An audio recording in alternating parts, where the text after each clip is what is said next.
చాలా పెద్ద పట్టణం. నినివే ప్రజల దగ్గరికి ఎందుకు వెళ్ళమన్నాడు అంటే, దేవుడి కోరిక, దేవుడి ఆలోచన, దేవుడి ప్రణాళిక ఎవరు నశించిపోవడం దేవుడికి ఇష్టం లేదు. యేసుక్రీస్తు అందరికీ ప్రభు. కేవలం ఇశ్రాయేలీయులు మాత్రమే కాదు, తను సృష్టించిన ప్రతి ఒక్కరూ నశించిపోకూడదు. అది దేవుడి మనస్సు. అందుకొరకే దేవుడు యోనాని నినివేకి పంపాడు. సో దేవుని ఎరిగిన వారు, దేవుని ఎరగని వారికి మనం దేవుడి గురించి చెప్పి వారిని దేవుడి వైపుకి మనం మలుచుకోవాలి, వారి దేవుడి వైపుకి మనం తీసుకురావాలి. అది దేవుడు మనకిచ్చిన కమిషన్, దేవుడు మనకిచ్చిన ఆజ్ఞ. మీరు సర్వలోకానికి వెళ్ళి సర్వ సృష్టికి సువార్తను ప్రకటించుడి. లేకపోతే దేవుడికి మన లెక్క అప్పు చెప్పాలి. రేపు నువ్వు ఎన్ని మేడలు సంపాదించావు, ఎన్ని గేదెలు సంపాదించావు, ఎంత ఆస్తి సంపాదించావు అని దేవుడు అడగడు. దేవుడు అడిగేది, నువ్వు నా కొరకు ఎన్ని ఆత్మలు సంపాదించావు, నువ్వు నా కొరకు ఏం పని చేసావు, నీకు ఇచ్చిన భూమి మీద, నీకు ఇచ్చిన ఆయుష్లో నువ్వు నా కొరకు ఏం చేసావు. సో మనకు కూడా నశించిపోతున్న వారి పట్ల దేవుని ప్రేమ, దేవుని యొక్క మనస్సు మనం కలిగి ఉండాలని మీకు మనవి చేస్తున్నాను. అయితే ఒక విషయాన్ని గమనించండి. తప్పు చేసింది యోనా, మాట వినలేనిది యోనా.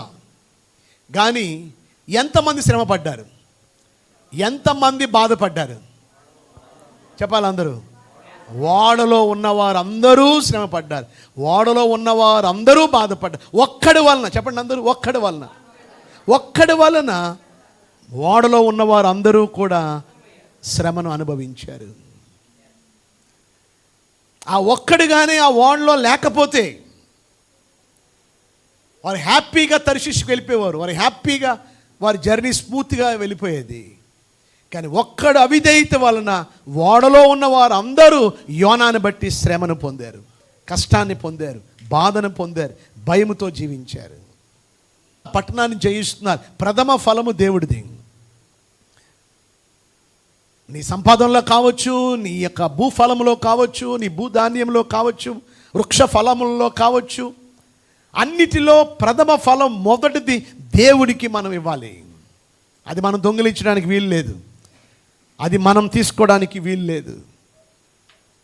అలా మన రాబడిలో కూడా మొదటిగా మనం దేవుడి భాగం తీసిన తర్వాతనే ఏదైనా మనం చేయాలి. ఎంత కష్టం ఉన్నా, ఎంత బాధ ఉన్నా మీకు.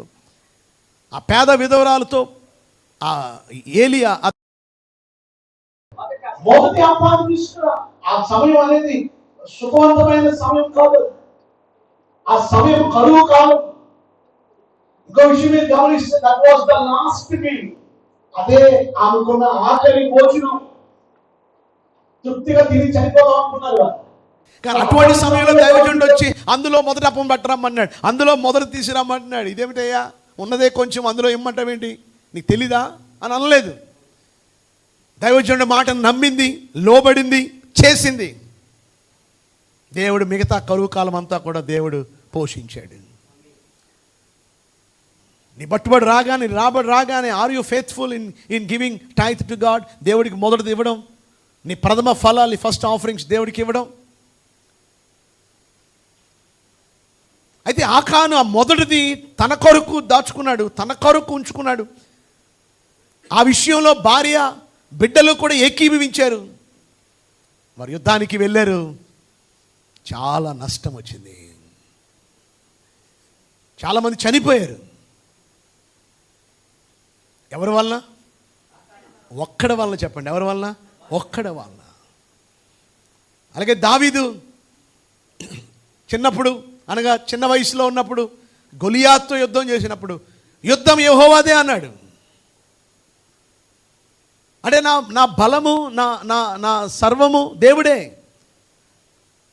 9 అడుగుల 9 అంగుళాలు ఎత్తైన గొలియాతుతో, అజానుబావుడితో, యుద్ధ నేర్పరితో, అనుభవం లేని చిన్నవాడు, బాలుడు వెళ్ళి యుద్ధం చేసి గెలిచాడంటే దానికి కారణం దేవుడు దావీదుకి తోడుగా ఉండడం బట్టి. అట్టి వ్యక్తి, అట్టి ఉన్నతమైన దేవుని భయము కలిగిన దావీదు తాను తన సింహాసనం మీద ఆయన కూర్చున్నప్పుడు, తాను రాజుగా స్థిరపడినప్పుడు ఒకటే అన్నాడు, సైన్యాన్ని లెక్క పెట్టమన్నాడు.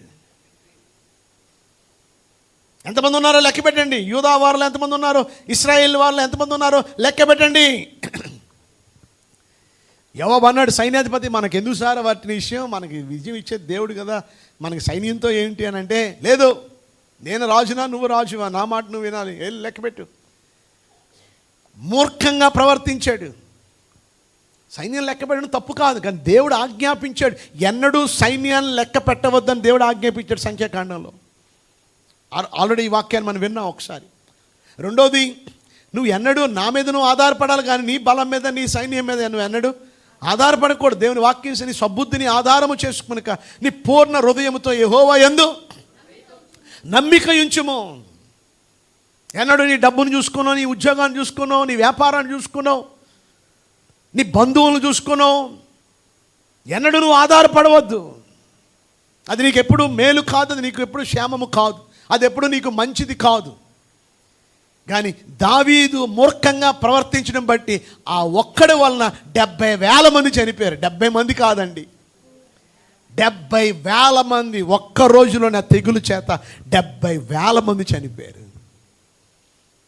అప్పుడు మొరపెట్టాడు దేవునికి, ప్రార్థన చేశాడు దావీదు. తప్పును తెలుసుకున్నాడు. ప్రభువా, నేను పాపం చేశాను, నేను తప్పు చేశాను, అమాయకులు లాంటి గొర్రెలు లాంటి వారు వీరేం చేశాను, దయచేసి ఆ తప్పు నాదని నుంచి నన్ను క్షమించని దేవుని అడిగాడు. లేకపోతే ఇంకొక 2 రోజులు ఉంది, ఇంకెన్ని వేల మంది, ఎన్ని లక్షల మంది చనిపోయేవారు. ఆలోచిస్తున్నారు మీరు అందరూ కూడా. ఈరోజు ఒక్క యోనాని బట్టి ఆ ఓడలో ఉన్నవారు అందరూ కూడా ఏమయ్యారు చెప్పండి, సఫర్ అయ్యారు. నేను అడుగుతున్నాను, నీ ఇంటిలో సఫరింగ్స్ ఉన్నాయంటే, నీ ఇంటిలో బాధలు ఉన్నాయంటే, నీ ఇంట్లో కష్టాలు ఉన్నాయంటే, నీ ఇంట్లో సమస్యలు ఉన్నాయంటే ఏమో నువ్వేనేమో కారణం. తెలీదు.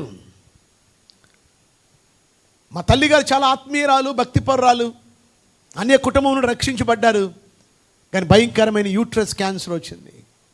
ఆ సమయంలో మా నాన్నగారు ఎప్పుడు ప్రార్థన చేసేవారు కాదు, ఎప్పుడు మోకరించేవారు కాదు, ఎప్పుడు లోకం, వ్యాపారం, రాజకీయం అంటూ తిరిగేవారు.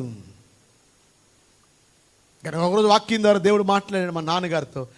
ఎప్పుడు మోకరించలేని మా నాన్నగారు మోకరించి ప్రార్థన చేసి, ప్రభువా, మా ఆవిడ చాలా భక్తి కలది, చాలా ఆత్మీయురాలు, చేసే తప్పులని నేను, దుర్మార్గంగా ప్రవర్తించేది నేను, దుర్మార్గంగా నడుస్తుంది నేను, అయితే నా బట్టేమో నా భార్య సఫర్ అవుతుంది, దయచేసి నా పాపాలు క్షమించు అని మా నాన్నగారు ప్రార్థన చేయడం మొదలుపెట్టాడు. ఆలోచించండి, ఈరోజు నీ కుటుంబంలో సమస్యలు గల కారణం ఎవరు?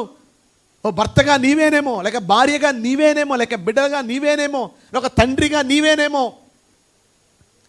ప్రభు బలలో పాలుబొమ్మలు పొందే ముందు మనల్ని మనం సరిచేసుకోవడం చాలా అవసరం. లేకపోతే అమాయకులైన నీ బిడ్డలు సఫర్ అవుతారు, అమాయకులైన నీ కుటుంబీకులు బాధపడతారు. కొన్నిసార్లు శ్రమ నీకే రాకపోవచ్చు, నీ ఇంటి వారికి రావచ్చు, నీ సంఘం మీదకి రావచ్చు. సో ఈరోజు యోనాను బట్టి ఓడలో ఉన్నవారు అందరూ కూడా ఎంతో సఫర్ని, ఎంతో బాధని వారు పొందారు. మూడోది మనం గమనిస్తే, ఇదంతా మొదటి అధ్యాయం. నిన్న చెప్పిన దాంట్లో కొన్ని పాయింట్లు మీకు చెప్తున్నాను. తుఫాన్ ఎప్పుడు ఆగిపోయింది చెప్పండి?